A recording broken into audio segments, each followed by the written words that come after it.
नमस्कार दोस्तों, स्वागत है आपके अपने YouTube चैनल रीडिंग लवर्स पर।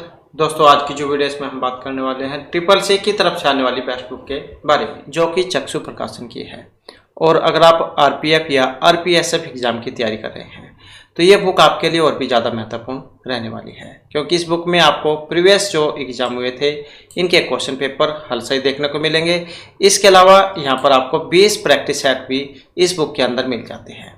और यहाँ पर जो इसमें एक क्वेश्चन है ये आपको व्याख्या हल सहित मिलेंगे, और इसी प्रकार के क्वेश्चन ही आपके एग्जामों में पूछे जाते हैं। और इसी बुक को अगर आप यहाँ पर कॉम्बो के रूप में लेना चाहते हैं तो कॉम्बो के रूप में भी आपको ये बुक मिल जाएगी। और इसके अलावा आपको यहाँ पर ये अलग अलग बुक जो है यहाँ पर रेलवे रीजनिंग चैप्टर वाइज की, रेलवे मैथ्स चैप्टर वाइज और रेलवे सामान्य अध्ययन चैप्टर वाइज बुक मिल जाएगी। और ये जो बुक है आपको फ्लिपकार्ट, अमेजन और स्नैपडील इन पर भी आसानी से उपलब्ध हो जाएगी। तो अपने सपने को पूरा करने के लिए आप इन बुक को ले सकते हैं और अपनी एग्जाम की तैयारी को और भी मजबूत बना सकते हैं। तो अब हम अपने क्वेश्चनों पर वापस आ चुके हैं, जिसमें हम यहाँ पर सामान्य जानकारी से संबंधित जो महत्वपूर्ण क्वेश्चन हैं इनको करने वाले हैं। और इसके साथ ही यहाँ पर हिंदी, इंग्लिश, मैथ, रीजनिंग ये सभी जो आ जाएंगे। और ये आपके सभी कॉम्पिटिटिव एग्जाम के लिए महत्वपूर्ण आने वाले हैं, चाहे इसमें आरपीएफ का एग्जाम है, एचएससी का, यूजीसी नेट या कोई अन्य आपका एग्जाम है। तो यहाँ पर जो हमारा पहला क्वेश्चन है, भारत के निम्नलिखित में से किस झील को रामसर स्थलों में शामिल नहीं किया गया है? तो रामसर स्थलों में शामिल नहीं किया गया है तो ये चिल्का, कीठम, लोकटल या डल झील कौन सी है? और यहाँ पर हम देखें तो हमारा जो सी आंसर है ऑप्शन 4 वाला रहेगा। तो नहीं में यहाँ पर क्वेश्चन पूछा गया था, तो नहीं है डल झील। तो श्रीनगर की जो डल झील है भारत के 49 रामसर स्थलों में शामिल नहीं है। डल झील एक प्राकृतिक आर्द्रभूमि का हिस्सा है और जिसमें तैरने वाले बगीचे शामिल हैं। दलदली भूमि 4 बेसिनों में विभाजित है, गगरीबल, लोकुट डल, बोडल और नेगिन में। तो नहीं है यहाँ पर डल झील। अगर पूछा जाता है तो चिल्का, कीठम, लोकटक ये सारे आ जाते हैं। नेक्स्ट आ जाता है काबिनी नदी। इनमें से किस नदी की महत्वपूर्ण सहायक नदी है? कावेरी, कृष्णा, गोदावरी या फिर माही की? काबिनी नदी किस नदी की महत्वपूर्ण सहायक नदी है? और जो यहाँ पर ऑप्शन 1 में दिया गया है तो किसकी है? कावेरी की है। काबिनी नदी दक्षिण भारत में कावेरी नदी की प्रमुख सहायक नदियों में से एक है। केरल के कोझिकोड जिले में कविलुम पारा के निकट पनामरम नदी और मंथनवाड़ी नदी के संगम से निकलती है और वायनाड जिले के माध्यम से पूर्व की ओर बहती है और कर्नाटक के मैसूर जिले में प्रवेश करती है और कावेरी नदी में मिलती है। तो यहाँ पर जो इसमें से आंसर है ऑप्शन आएगा 1 वाला। इसके बाद इनमें से कौन सी पुस्तक महर्षि बाणभट्ट द्वारा रचित है? अष्टाध्यायी, हरिचरितम, अकबरनामा या मालविकाग्नि मित्रम? तो महर्षि बाणभट्ट की रचना है यहाँ पर कौन सी, जो ऑप्शन 2 में दी गई है, ये जो हरिचरितम है, क्योंकि इनके दरबारी कवि थे राजा हर्षवर्धन के, तो इनके जीवन चरित्र के ऊपर जो इन्होंने ये लिखी थी हर्षचरितम। नेक्स्ट आ जाता है इनमें से किसे भारतीय योजना के वास्तुकार माना जाता है?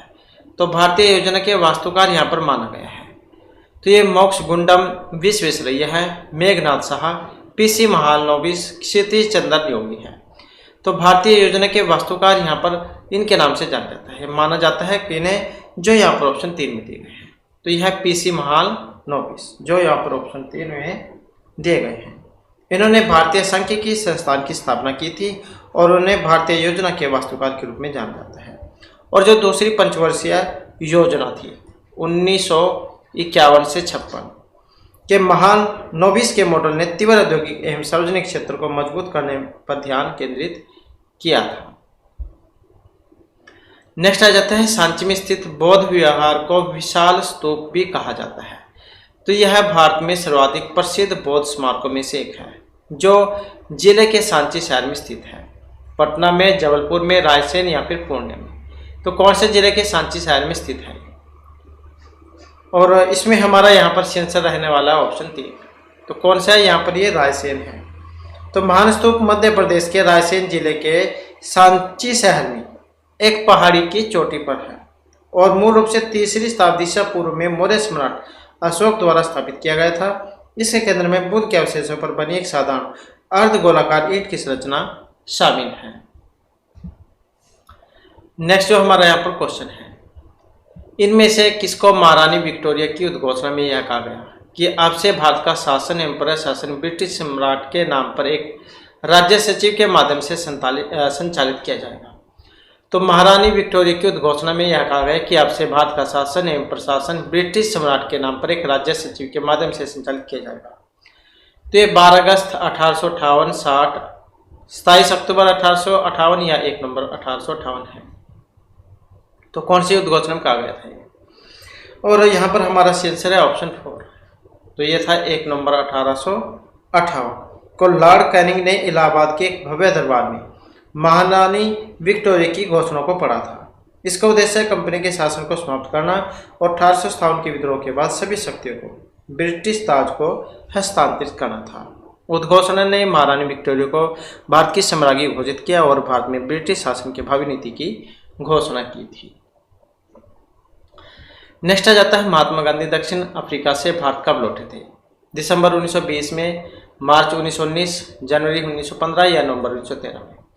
महात्मा गांधी दक्षिण अफ्रीका से भारत लौटे थे कब? तो ये लौटे थे जनवरी 1915 में। तो कंप्लीट डेट की अगर बात करें तो ये थी 9 जनवरी 1915। तो इनकी जो पत्नी थी कस्तूरबा गांधी, तो इनके साथ ही लौटे थे। नेक्स्ट आ जाता है जीडीपी को दो भिन्न तरीकों से व्यक्त किया जा सकता है, सांकेतिक जीडीपी और दूसरे वाली कौन सी है? तो ये वास्तविक जीडीपी, प्रतीकात्मक जीडीपी, परिकलित जीडीपी या घरेलू जीडीपी, तो कौन सी है? और यहाँ पर जो हमारा आंसर है ऑप्शन रहेगा एक वाला। कौन सी है? तो ये वास्तविक जीडीपी है।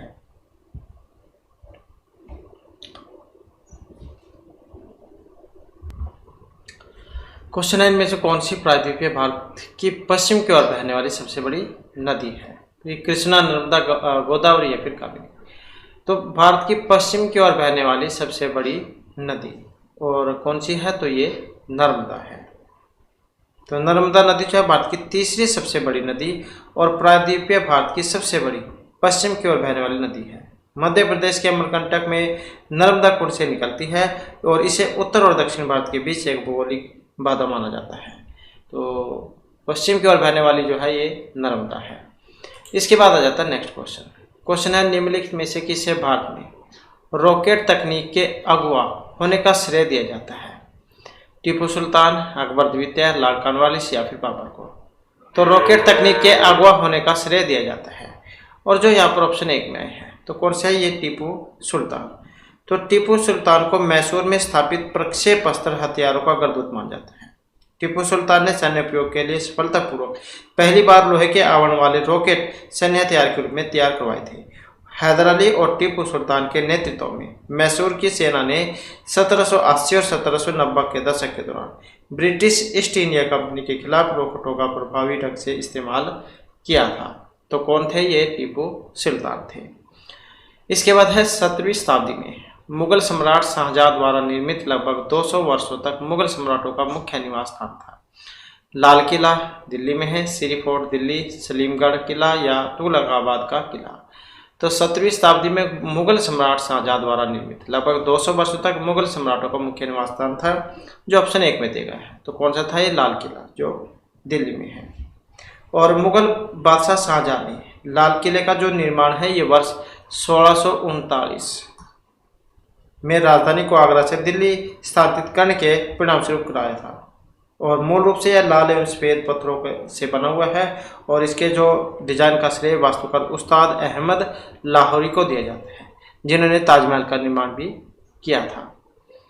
इसके बाद है नेक्स्ट क्वेश्चन। क्वेश्चन है, भारतीय संविधान का जो अनुच्छेद है 44, इसके किस भाग में नागरिकों के लिए समान नागरिक संहिता का प्रावधान निहित है? तो ये जो अनुच्छेद 44 है इसके किस भाग में नागरिकों के लिए समान नागरिक संहिता का प्रावधान निहित है? तो ये भाग 6, 4, 2 या फिर 3 में है और यहाँ पर हमारा आंसर है ऑप्शन 2। तो कौन सा है? भाग 4। नेक्स्ट आ जाता है MS वर्ड। तो ये जो माइक्रोसॉफ्ट वर्ड जो है 2010 इसमें रो और कॉलम में डेटा की व्यवस्था को क्या कहा जाएगा?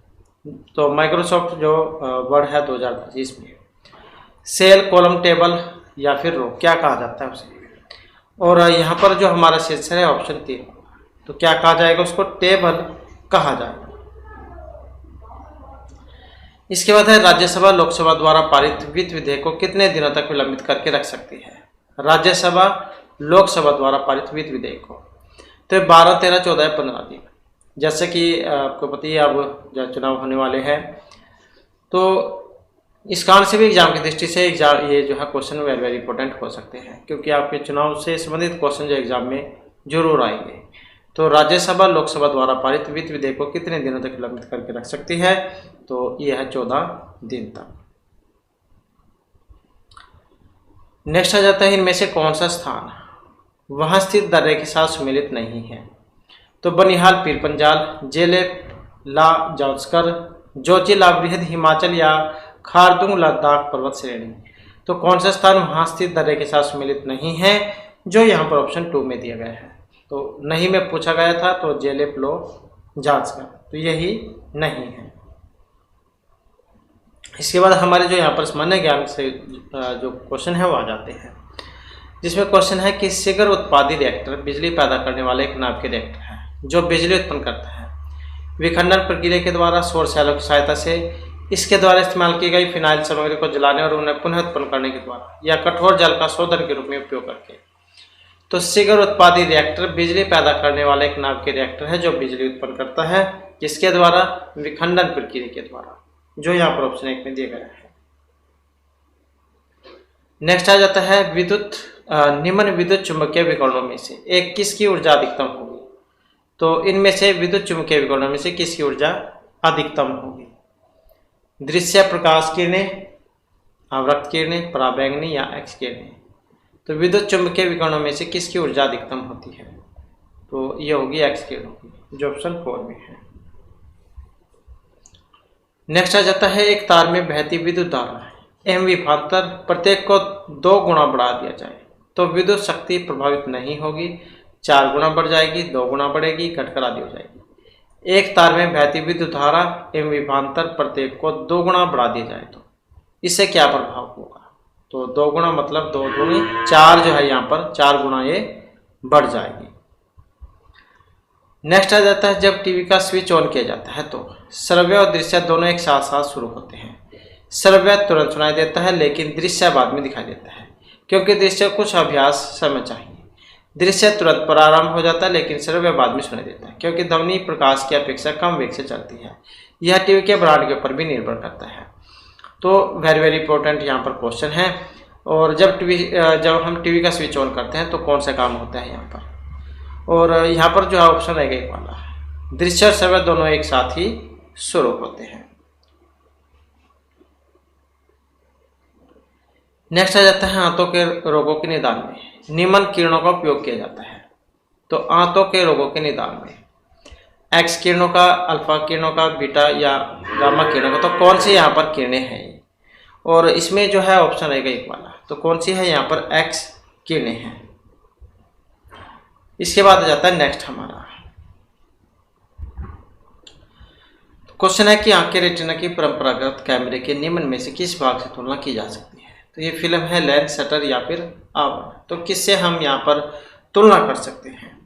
और यहाँ पर जो हमारा इनमें से आंसर है ऑप्शन आएगा एक वाला, तो फिल्म जो है इससे हम इसकी तुलना कर सकते हैं। रेटिना अपने से टकराने वाली प्रकाश किरणों को विद्युत सिग्नलों में परिवर्तित कर देता है, जिन्हें दृश्य सिराई मस्तिष्क तक लेकर जाती है। नेक्स्ट है मथने के पश्चात क्रीम का दूध से पृथक हो जाने का कारण क्या है? तो जैसे दूध से जब हम उसको दूध को मथते हैं तो उसमें से घी और लस्सी अलग हो जाता है, तो कौन सी क्रिया के द्वारा होता है? गुरुत्वाकर्षण, समसंजक या केंद्रीय या कोई सा भी नहीं। तो यहाँ पर हमारा जो आंसर है ऑप्शन आएगा 3 वाला, तो ये आप केंद्रीय बल है। या फिर जैसे वॉशिंग मशीन में हम कपड़े धोते हैं तो वो भी सेम ही कंडीशन है, तो वो भी आप केंद्रीय बल के कारण जो कपड़े धोए जाते हैं। और यही काम जो यहाँ पर सेम दूध से ज़्यादा ही मतलब दूध से मक्खन निकालने का है, जिससे जो लस्सी तैयार होती है। नेक्स्ट आ जाता है निम्न कथनों पर विचार कीजिए। एक तीक्ष्ण वृत्ताकार पथ पर तीव्र गति से जाता हुआ 4 पहियों वाला वाहन बाहरी पहियों पर उल्टेगा, अंदर के पहियों पर उल्टेगा, बाहर की तरफ फिसलेगा या अंदर की तरफ फिसलेगा। एक तीक्ष्ण वृत्ताकार पथ पर तीव्र गति से जाता हुआ 4 पहियों वाला वाहन पर उसके ऊपर क्या असर पड़ेगा। और जो यहाँ पर ऑप्शन 3 में दिया गया है, तो इसमें बी और सी रहेगा। अंदर के पहियों पर उल्टेगा और बाहर की तरफ फिसलेगा।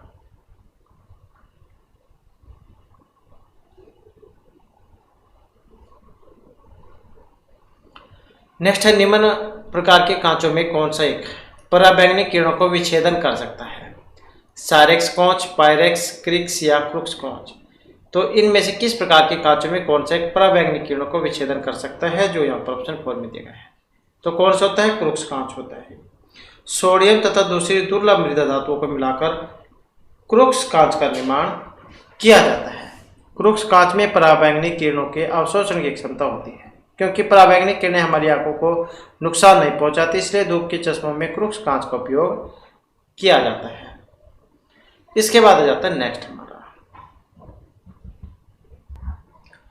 इसके बाद क्वेश्चन है, निम्न में से किसका उपयोग यूरिया उर्वरक के उत्पादन में किया जाता है? Carbon dioxide, sulphur dioxide, chlorine या नाइट्रिक अमोनिया। तो किसका उपयोग यूरिया उर्वरक के उत्पादन में किया जाता है? और जो यहाँ पर दिया गया ऑप्शन 1 में, तो कौन सी है? कार्बन डाइऑक्साइड है। यूरिया क्या है? यूरिया एक कार्बनिक यौगिक है जिसका रासायनिक सूत्र होता है NH2CONH2। तो ये यूरिया का रासायनिक सूत्र है। कार्बनिक रिसायन के क्षेत्र में कार्बाइड भी कहा जाता है और यह एक रंगहीन गंधहीन ठोस पदार्थ है जो जल में अति विलेय है। बड़े पैमाने पर यूरिया का उत्पादन द्रव अमोनिया और तथा कार्बन डाइऑक्साइड की प्रतिक्रिया से होता है। तो खेत में उर्वरक के रूप में जो है यूरिया का प्रयोग किया जाता है फसलों में। इसके बाद है, खाना बनाने में प्रयोग की जाने वाली gas. Carbon dioxide, monoxide, methane, nitrogen oxide gas का मिश्रण होती है। तो घरों में जो हम गैस प्रयोग करते हैं खाना बनाने के लिए, तो ये होती है मीथेन। ये ऑप्शन 3 में यहाँ पर दिया गया है। तो घरेलू उपयोग में लाई जाने वाली बायोगैस या गोबर गैस का मुख्य घटक है मीथेन और ये कि रंगहीन, गंधहीन और स्वादहीन गैस है और यह गैस अधिकतर दलदली क्षेत्र में पाई जाती है।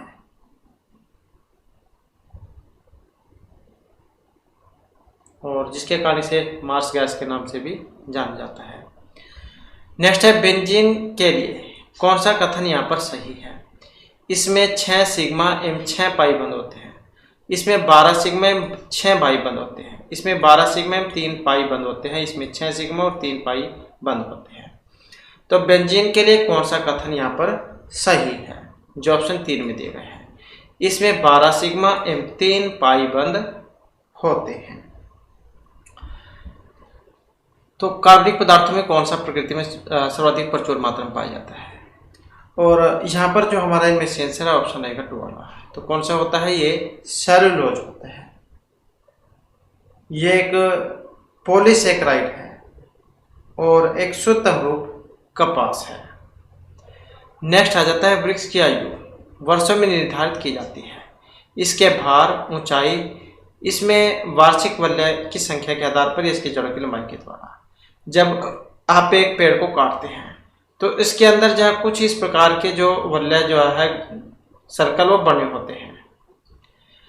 तो इससे आप जो इसके आयु के बारे में पता लगा सकते हैं, जो यहाँ पर ऑप्शन 3 में दिखा है। इसमें वार्षिक वलय की संख्या के आधार पर, तो जितनी ज़्यादा संख्या होगी उतने वर्ष पेड़ की आयु मान जाएगी। तो प्रत्येक वार्षिक वलय 1 वर्ष की जो वृद्धि है उसको संकेत करता है। नेक्स्ट है, कोबरा सर्प का विषम होता है। तांत्रिक विषय, रुधिर विषय, दोनों या कोई से नहीं। और यहाँ पर जो हमारा इसमें सेंसर है ऑप्शन 1 वाला, तंत्रिका विषय, क्योंकि ये तंत्रिका ऊतक को प्रभावित करता है। नेक्स्ट आ जाता है हमारे यहाँ पर रीजनिंग तर्क शक्ति से क्वेश्चन है, जिसमें पहला क्वेश्चन है कि जैसे हो HORNS है, इसको हम SRONH लिख सकते हैं। CRUT को हम URET से लिख सकते हैं। तो फैक्टो को हम कैसे लिखेंगे? तो पहले जो हमें इसके बारे में पता होना चाहिए कि ये किस प्रकार से यहाँ पर लिखा गया है। तो SRONH। अब यहाँ पर अगर हम इनमें देखें तो कौन सा कोड यहाँ पर चला हुआ है, तो यहाँ पर अगर हम देखें SRONH मतलब अंग्रेजी अक्षरों को अंग्रेजी वर्णमाला श्रृंखला के विपरीत क्रम में यहाँ पर इसमें लिखा गया है। तो विपरीत क्रम में जो यहाँ पर इसको लिखा गया है तो सेम वैसे ही फिर ये भी लिखा जाएगा। तो इसमें जो है यहाँ पर कौन से वाला फिर सही आंसर रहेगा। तो जो आपके अंग्रेजी वर्णमाला में जो क्रम आता है उसके आधार पर यहाँ पर इसका जो उल्टा है ये बनाया गया है। तो इसी आधार पर अगर हम देखें तो ऑप्शन जो है यहाँ पर इसका एक वाला बन जाएगा। तो A B C D E F G H I J K L M N O फिर R फिर T। तो इस प्रकार का जो क्रम है यहाँ पर चलेगा ये। नेक्स्ट है A का अर्थ यहाँ पर जमा। तो A जो है A का मतलब जमा है और B का जो मतलब ये गुणा से है, C का मतलब यहाँ पर घटाने से है और D का मतलब यहाँ पर भाग करने से है। तो ये जो है इनकी जगह पर आपने ये वाला जो है यहाँ पर रखना है और फिर बोर्ड मास वाला जो नियम है वो आपने लगाना है, भाग गुणा जमा माइनस वाला। तो जब हम इसे हल करेंगे तो ऑप्शन 2 वाला ये बनेगा। तो सबसे पहले भाग फिर गुणा जमा और माइनस। नेक्स्ट है 5 मित्र है ABCD, एक सीधी पंक्ति में बैठे हैं। A और B एक दूसरे के बगल में हैं। अब यहाँ पर ये इनका दक्षिण या पूर्व पश्चिम या ऐसा कुछ नहीं दिया गया है। तो एक सीधी लाइन में बैठे हुए कोई सी भी हो सकती है, पूर्व पश्चिम उत्तर दक्षिण की कोई सी भी। 5 मित्र है, 1 2 3 4 5। तो इस जिसका भी यहाँ पर स्थान फिक्स हो पहले उसी का आपने देखना होगा। A और B एक दूसरे के बगल में है, B A और C के बीच में है, A D के बाईं और तीसरे स्थान पर है, D दाएं सिरे से दूसरे स्थान पर बैठा है। तो यहाँ पर अगर हम देखें D जो है दाएं सिरे से दूसरे स्थान पर बैठा है। अब ये हो गया हमारा बायां और ये हो गया दायां, ये हो गया लेफ्ट, ये हो गया राइट। अब यहाँ पर इसमें क्या कहा गया, इसका स्थान फिक्स है कि D दाएं से दूसरे स्थान पर है, मतलब ये दायां है, यहाँ से दूसरा जो स्थान है इस पर D है। तो इसका जो स्थान है हमारा फिक्स यहाँ पर हो चुका है। अब इसी के साथ ही आपने लगते हुए देखने हैं। A D के बाईं और तीसरे स्थान पर है, A जो है D के बाएं। अब इसके बाएं कौन सा तीसरा स्थान हमने देखना है, 1 2 3। तो इसका मतलब ये हमारा तीसरा स्थान यहाँ पर हो गया। तो A D के बाईं और तीसरे स्थान पर है। अब इसके पास वाला देख लेना है। अब A का स्थान हमारा फिक्स हो चुका है, A और B एक दूसरे के बगल में है। अब इससे तो साइड में यहाँ पर होने से रहा तो इसी साइड में होगा, तो इसका मतलब है यहाँ पर B हो जाएगा। A और B एक दूसरे के बगल में है। अब ये भी हमें पता लग चुका है। अब B का स्थान भी आ चुका है। अब B A और C के बीच में है, B जो है A और C, B A और C के बीच में है। तो इसका मतलब इसका भी स्थान यहाँ पर फिक्स हो चुका है। तो B A और C के बीच में है, A D के बाईं और तीसरे स्थान पर है, D दाएं सिरे से दूसरे स्थान पर बैठा है। तो एक स्थान बच गया, एक में देख सकते हैं A B C D, तो ये हो जाएगा E वाला। तो अब आपने यहाँ पर बताना है कि बाएं सिरे से तीसरे स्थान पर कौन है। ये हमारा बायां, यहाँ से तीसरा स्थान बताना है किसका है। तो तीसरा स्थान हमारा C का है जो ऑप्शन 2 में यहाँ पर दिया गया है। तो सबसे पहले आपने उसका स्थान देखना है जिसका यहाँ पर फिक्स होता है। इसके बाद आ जाते हैं यहाँ पर श्रृंखला।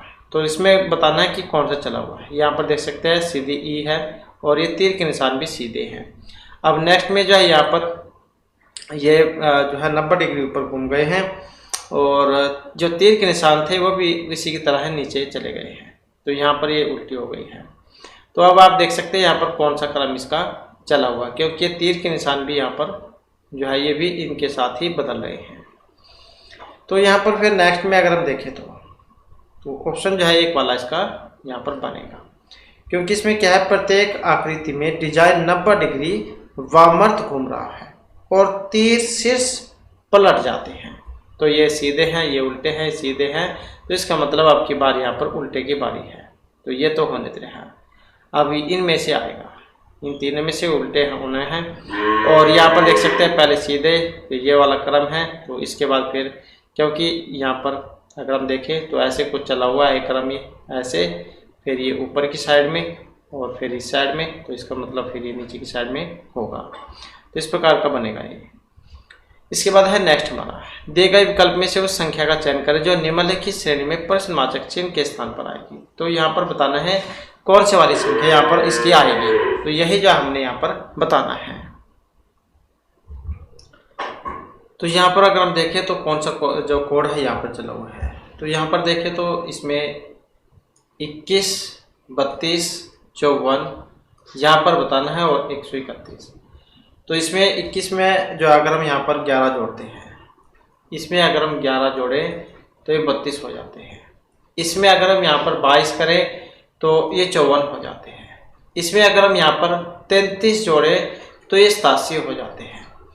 और यहाँ पर अगर हम देखें तो 11, 22, 33 और फिर 44। अगर हम यहाँ पर इसमें 44 जोड़ के देखें तो अगर हम इसमें 44 जोड़ के देखें तो 7, 4, 11, 8, 4, 12 और 1, 13, 131 हो जाता है। तो इसका मतलब जो है यहाँ पर इसमें 44 जो है जोड़ा जाएगा, तो यही क्रम जो है यहाँ पर इसमें चला हुआ है। तो यहाँ पर कौन सा आएगा, 87 जो है यहाँ पर इसका आ जाएगा। तो ऑप्शन जो है यहाँ पर 1 वाला इसका बन जाएगा। इसके बाद आ जाता है नेक्स्ट हमारा, नेक्स्ट में है यहाँ पर कथन और निष्कर्ष वाला क्वेश्चन। तो यहाँ पर अगर हम देखें तो कोई भी लड़की संगीतकार नहीं है। तो कोई भी जो यहाँ पर लड़की है वो संगीतकार नहीं है। कोई भी लड़की संगीतकार नहीं है। कोई भी संगीतकार शिक्षक नहीं है। तो यहाँ पर हम शिक्षक को टीचर कह लेते हैं। तो कोई भी लेडीज लड़की संगीतकार नहीं है। कोई भी संगीतकार शिक्षक नहीं है। सभी सितारे संगीतकार हैं। तो सभी सितारे इसको हम एसटी कर लेते हैं। सभी सितारे क्या हैं, संगीतकार हैं। तो इस आधार पर अगर हम यहाँ पर देखें तो कोई भी सितारा लड़की नहीं है। कोई भी सितारा लड़की नहीं है। कोई भी सितारा शिक्षक नहीं है। कोई भी सितारा शिक्षक नहीं है। तो अब इस आधार पर अगर हम देखें तो कौन से वाला हमारा यहाँ पर सी आंसर इसमें रहेगा। तो यहाँ पर देखें तो ऑप्शन 3 हमारा बनेगा। तो दोनों ही निष्कर्ष यहाँ पर सही है, क्योंकि ना तो लड़की और ना ही टीचर, कोई सा भी जाए यहाँ पर इसके साथ संबंधित नहीं है। तो यही जो हमारा सी आंसर यहाँ पर हो जाएगा। इसके बाद आ जाता है नेक्स्ट हमारा, उस विकल्प का चयन कीजिए जिसका तीसरी संख्या से वही संबंध है जो दूसरी का पहली से है। तो पहले इसके बारे में हमें पता होना चाहिए। तो कौन से वाला जो यहाँ पर चला हुआ है, यहाँ पर अगर हम देखें तो 8 गुणा में 8 और 5, तो ये वाला कुछ क्रम है यहाँ पर। तो 8 और 5 13, 8 104 होते हैं। तो यही क्रम अगर हम यहाँ पर भी चलाएं तो 16 गुणा में 16 जमा में 5, तो 16 5 21। तो 16 गुणा में 21 अगर हम लगाएं तो 336 जो है यहाँ पर हो जाता है। तो यही जो है यहाँ पर फार्मूला इसमें लगाया गया है, ऑप्शन 1 में। नेक्स्ट है उस विकल्प का चयन करें जिसका तीसरे अक्षर समूह से वही संबंध है जो दूसरे अक्षर समूह का पहले अक्षर समूह से है। HKN KOS, तो फिर MPS का बताना है। पहले हम इसके बारे में पता होना चाहिए। यहाँ पर अगर हम देखें तो H से K के बीच में अल्फ़ाबेट जो आ जाते हैं तो ये 3 आ जाते हैं। K से O में देखें तो ये 4 है। H से S में 5 है। तो इसके मतलब 3 4 5 वाला कुछ क्रम है यहाँ पर। इसी प्रकार से हम M से अगर 3 में देखें तो P आ जाएगा। P से अगर हम यहाँ पर 4 में देखें तो T आ जाएगा। और 5वें नंबर पर अगर हम देखें तो X आ जाएगा। तो ये वाला कुछ कोड है यहाँ पर PTX वाला, जो यहाँ पर ऑप्शन 4 में दिया गया है। नेक्स्ट है 4 अक्षर समूह दिए गए हैं जिनमें से 3 किसी तरह से संगत है और एक अलग है। तो जो अलग है वो आपने बताना है। तो यहाँ पर भी अगर हम देखें तो H से Q में 9 अल्फ़ाबेट है, Q से Z में भी 9 है, D से M में देखिए तो यहाँ पर भी 9 है और M से B में भी 9 है। तो सेम जो कंडीशन यहाँ पर जो है इसमें भी है BKT में। तो ये वाले अगर हम यहाँ पर देखें तो और HQY वाले अगर देखें तो इसमें 9 है और यहाँ पर 8 है। तो इसका मतलब यही जो हमारा अलग है।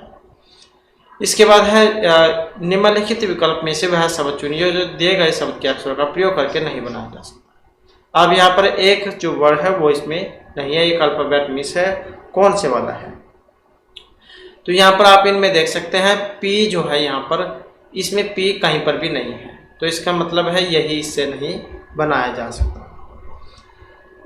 इसके बाद आ जाता है हमारे इंग्लिश ग्रामर के क्वेश्चन।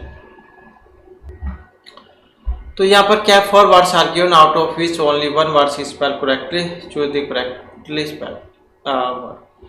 तो यहाँ पर जो इसमें एक सही है वही आपने बताना है। तो कौन से वाला सही है इसमें? और सही वर्तनी वाला अगर हम यहाँ पर इसमें देखें तो हमारा जो आंसर है ऑप्शन आएगा 4 वाला। तो यही जो है यहाँ पर इसमें सही है, अभयारण्य जो इसको कहा जाता है।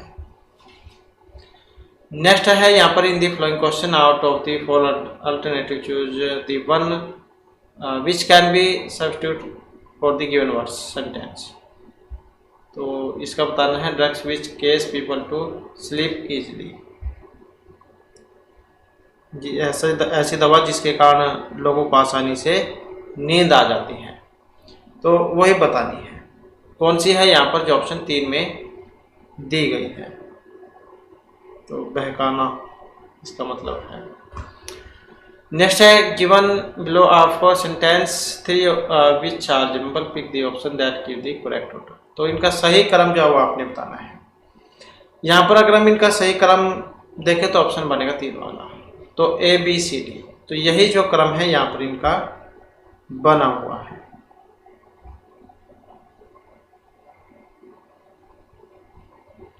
इसके बाद है in this question the sentence have been given active passive voice. तो ये एक्टिव पैसिव वॉइस है। I was the loan by the office. तो कौन सा यहाँ पर इसका बनेगा?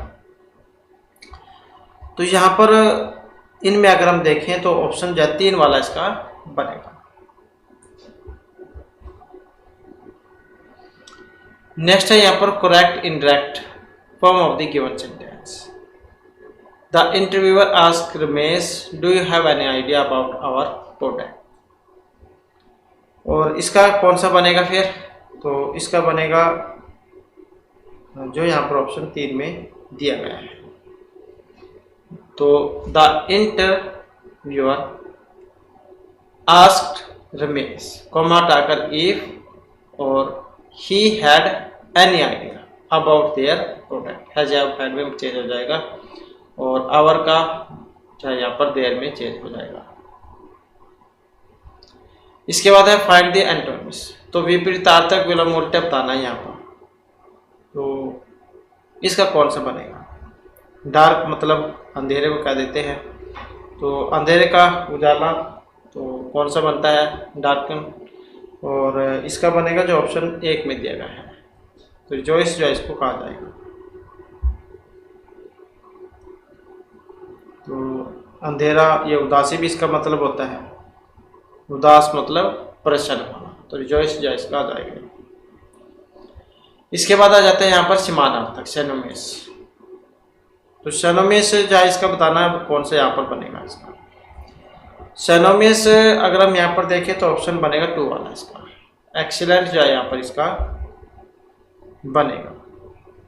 ये बढ़िया कह देते हैं, बढ़िया मतलब अच्छा, तो उत्कृष्ट जायज कहा जाता है एक्सीलेंट को। इसके बाद आ जाते हैं यहाँ पर एरर वाला क्वेश्चन। तो किस में एरर है वही आपने यहाँ पर बताना है। एरर भी देखिए यहाँ पर, तो जो ऑप्शन 1 है, तो ऑप्शन जो 1 है इसी में है यहाँ पर। When a school is being referred to as an institution, you do not need to use the तो इसी कार्ड से है यहाँ पर। इसके बाद आ जाता है नेक्स्ट में। नेक्स्ट में in the choose the option that describe the meaning of the flowing item and phrase. तो मुहावरे, लोकोक्ति, ज्योतियाँ जैसे, तो वही है यहाँ पर, ये बताना है इसका। इन दी क्लोज इसका क्या बनेगा, और यहाँ पर जो हम देखें तो ऑप्शन बनेगा 3 वाला इसका। नेक्स्ट है choose the most stable preposition. तो यहाँ पर आ जाती है प्रेपोजिशन। तो कौन सा आएगा यहाँ पर, फ्रॉम, अगेंस्ट, थ्रू या बिटवीन। तो यहाँ पर देखें तो इसमें आएगा फ्रॉम, ऑप्शन 1 वाला। इसके बाद आ जाता है हमारे यहाँ पर हिंदी ग्रामर के क्वेश्चन। कोई सज्जन आपको बुला रहा है, इस वाक्य में किस सर्वनाम का प्रयोग यहाँ पर हुआ है। तो यहाँ पर क्या है, कोई है, निश्चय, पुरुष, अनिश्चय या प्रश्नवाचक। अब यहाँ पर कोई दिया गया है तो इसका मतलब क्या है, इसका मतलब है यहाँ पर अनिश्चितता के बारे में हमें पता लग रहा है। तो अनिश्चयवाचक सर्वनामिक विशेषण का यहाँ पर उदाहरण है। तो सर्वनाम का वह रूप जिससे अनिश्चितता का बोध हो, तो हम अनिश्चयवाचक सर्वनामों से कहेंगे कुछ, कोई ऐसे जो शब्द होते हैं। इसके बाद है नेक्स्ट हमारा, इनमें कौन सी विपरीत शब्दों की उचित जोड़ी नहीं है। तो विपरीत शब्दों की उचित जोड़ी एक नहीं है, वो कौन सी है, जो ऑप्शन 1 में दी गई है। अपाच्य, कुपाच्य, शुक्ल, सफेद को कह देते हैं कृष्ण, बर्बर, सम्यक, अजीब। तो यही जो यहाँ पर सही नहीं है। इसके बाद है शुद्ध बताना है। शुद्ध को अगर हम देखें तो ऑप्शन 4 वाला बनेगा इसमें। मेरे पास कहानियों की अनेक पुस्तकें हैं। नेक्स्ट है ध्वंस शब्द का जब हम विपरीतार्थक विलोम बनाएंगे तो क्या बनेगा। तो जब हम इसका उल्टा विपरीतार्थक बनाएंगे तो ऑप्शन 2 वाला बनेगा। विध्वंस कह देते हैं जिसको नष्ट करना, तो मतलब निर्माण करना। सृजन, यहाँ पर सृजन होता तो वो भी सही था, यहाँ पर सृजन, तो ये निर्माण, एक ही बात है। इसके बाद है समानार्थी शब्द के आधार पर यमुना शब्द के लिए उचित समूह को चुनिए। तो यमुना के लिए यहाँ पर जो प्रयोग में आई है ऑप्शन 3 वाले, कालिंदी, कृष्णा, सूर्य, सुता। नेक्स्ट है यहाँ पर दिए गए विकल्प में से कौन सा विकल्प मुहावरा है। तो कौन सा है यहाँ पर, नाम बड़े, कथन छोटे, पत्थर की लकीर होना, बल्ब तले अंधेरा होना, कंगाली में चावल गिरना। तो यहाँ पर एक मुहावरा है, कौन सा, तो पत्थर की लकीर होना, अपनी बात पर अड़ी होना। पारा न उतरना, इस मुहावरे का अर्थ क्या है, तो शांत न होना, घमंड दिखाना, हद कर देना, शांत होना। तो पारा न उतरना मतलब अशांत होना। इसके बाद है मानक वर्तनी के आधार पर शुद्ध शब्द बताइए। तो शुद्ध कौन सा है यहाँ पर, शुद्ध है ऑप्शन 4 वाला, मृत्यु, दंड।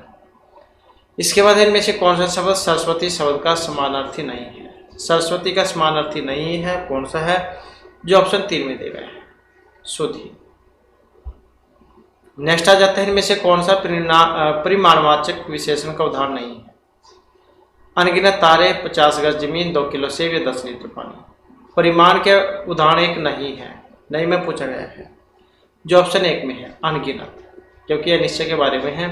तो 50, 2 किलो, 10 लीटर, तो ये परिमाण मापतोल जो है वो उसको बता रहे हैं, तो परिमाणवाचक है। तो इस प्रकार से जो हमारे की क्लास और महत्वपूर्ण क्वेश्चन थे। नेक्स्ट वीडियो की इसमें आपके लिए नए जो महत्वपूर्ण क्वेश्चन हम लेकर आएंगे, और हमारे साथ अंत बनाने के लिए धन्यवाद।